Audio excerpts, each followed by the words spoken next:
তো এই যে আমার সঙ্গে জিও সিম দেখতে পারতেছেন, এই জিও সিম ভেঙে ফেলাই দিলাম গাইজ। দেখেন যারা যারা আমার সঙ্গে একমত আছেন, খালাতো বোন, মামাতো বোন, ফুফাতো বোন, ব্রাদার, ভাই, চাচা, মামা, সবাই ভিডিওটা দেখে যাবেন। আজকের ভিডিওটা এই জিও সিম নিয়ে কোনো একটা মানুষ প্রতিবাদ করলো না। আমরা লেবার মজদুরি হাজিরা যারা কাজ করে খাই, গরিব মানুষ, হ্যাঁ, এরকম করে আমরা যদি প্রতিবাদ না করি, চুপচাপ যদি বসে থাকি, এরকম করে আমাদের রিচার্জের দাম বাড়িয়ে থাকবে। ঠিক আছে, বর্তমান আমি জিও সিমে যে ভেঙে ফেলাই দিলাম, এই জিও সিম আমি আর রাখবো না। আমার একদম ভক্ত উঠে গেছে। ঠিক আছে, বিএসএনএল বানাবো। বিএসএনএল খুব সুন্দর অফার আছে, বাম্পার, সেটা বানিয়ে চলাবো। ঠিক আছে, তো গাইজ ভিডিওটা আপনারা ফার্স্ট টু লাস্ট দেখেন আজকে। এই যে আমার কাছে জিও সিম দেখতে পারতেছেন, এই জিও সিম আমার মোবাইলে আছে লাগানি। তো আজকে সকালে আমার রিচার্জ ফুরাই গেছে। আমি গেলাম দোকানে যাওয়ার পরে আমি দোকানদারকে বললাম যে দোকানদার ভাই আমাকে রিচার্জ করে দাও। বললো রিচার্জের দাম বেড়ে গেছে। শুনে আমার মাথা নষ্ট।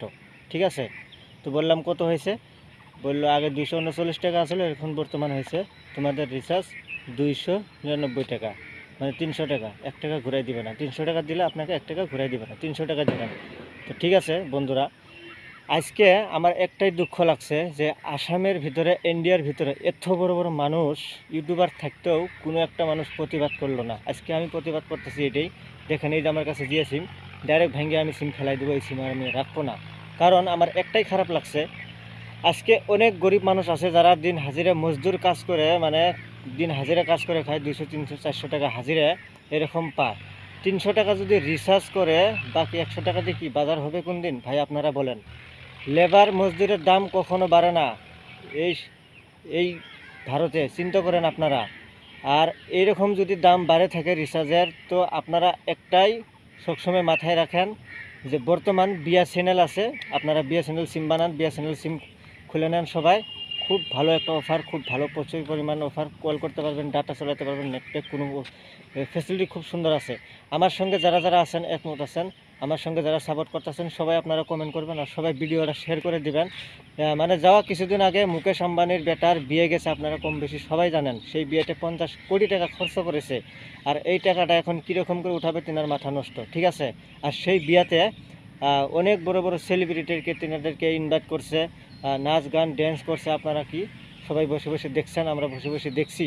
তিনারা কী করছে, এনজয় করে গেছে। ঠিক আছে, তো গাইস আমার বলার উদ্দেশ্য এটাই, আমার আসামের থেকে কোনো একটা মানুষ আজ পর্যন্ত প্রতিবাদ করলো না এই জিও সিম নিয়ে। আপনারা এরকম করে চুপ করে যেতে বসে থাকবেন, এরকম করে দাম বাড়িয়ে থাকবে। তো কোনো সমস্যা নেই, আপনারা ডাইরেক্ট বিএসএনএল দেখেন, এই যে স্ক্রিনে ছবি দেখতে পারতেছেন, অবশ্যই আপনারা বিএসএনএল সিম বানান, কোনো ভেজাল নাই। অনেক সুন্দর সুন্দর অফার আছে, কল করতে পারবেন, নেট চালাতে পারবেন, বাম্পার অফার আছে। ঠিক আছে গাইস, বন্ধুরা আপনারা দেখেন, এই যে জিও সিম আমি আর রাখবো না, জিও সিম ডাইরেক্ট ফেলাই দিলাম। তো ঠিক আছে বন্ধুরা, এই ভিডিওটা দেখে আপনাদের কীরকম লাগছে অবশ্যই কমেন্ট বক্সে জানাবেন। আর যদি ভিডিওটা ভালো লাগে, প্রতিজন ব্যক্তি এই ভিডিওটা শেয়ার করে দিন। মুকেশ আম্বানির বেটার কাছে এই ভিডিওটা যায় পৌঁছে। আর তিনারা যেন ভাবে যে না, হ্যাঁ ভিডিও বানানি প্রতিবাদ করছে, যদি আমরা তাহলে রিচার্জের দামটা কমায় দেই। তো ঠিক আছে বন্ধুরা, সবাই ভালো থাকেন, এরকম ভিডিও নিয়ে আসার চেষ্টা করবো আপনাদের সামনে। আর সবাই বিএসএনএলে মাথা মারেন, ভালো থাকেন, সুস্থ থাকেন, থ্যাংক ইউ।